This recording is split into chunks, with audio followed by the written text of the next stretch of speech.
एक शिकारी ने कुंडी में गोश्त की बोटी लगाकर दरिया में फेंकी। एक मछली उसे खाने दौड़ी, वहीं एक बड़ी मछली ने इसे रोका और कहा, उसे मुंह ना लगाना, इसके अंदर एक छुपा हुआ कांटा है जो तुझे नजर नहीं आ रहा। बोटी खाते ही वो कांटा तेरे हलक में चुभ जाएगा, जो 1000 कोशिशों के बावजूद भी नहीं निकलेगा। तड़पेगी और बाहर बैठा शिकारी इस बारीक डोरी से तेरे तड़पने की खबर पा लेगा। वो खुश होगा, तुझे इस डोर के जरिए बाहर निकालेगा, छुरी से तेरे टुकड़े करेगा, मिर्च मसाला लगाकर उबलते हुए तेल में तुझे पकाएगा।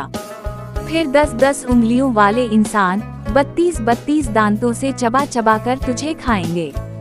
यही तेरा अंजाम होगा। बड़ी मछली ये कहकर चली गई। छोटी मछली ने दरिया में रिसर्च शुरू कर दी। ना शिकारी, ना आग, ना खोलता तेल, ना मिर्च मसाला, ना 10-10 उंगलियों और 32-32 दांतों वाले इंसान, कुछ भी नजर ना आया। छोटी मछली कहने लगी, ये बड़ी मछली इन पर जाहिल पत्थर के जमाने की बातें करने वाली है। इसकी बातों में कोई हकीकत नहीं। मैंने खुद तहकीक की है, इसकी बताई हुई किसी बात में सच्चाई नहीं। मेरा जाती मुशाहिदा है, वो बस सुनी सुनाई नाम निहाद गैब की बातों पर यकीन किए बैठी है। इस मॉडर्न साइंसी दौर में भी पुराने फरसुदा नजरियात लिए हुए है। चुनाचे उसने अपने जाती मुशाहदे की बुनियाद पर बोटी को मुंह मारा। कांटा चबा, मछली तड़पी, शिकारी ने डोर खींचकर बाहर निकाला। फिर बड़ी मछली के बताए हुए सारे हालात सामने आ गए।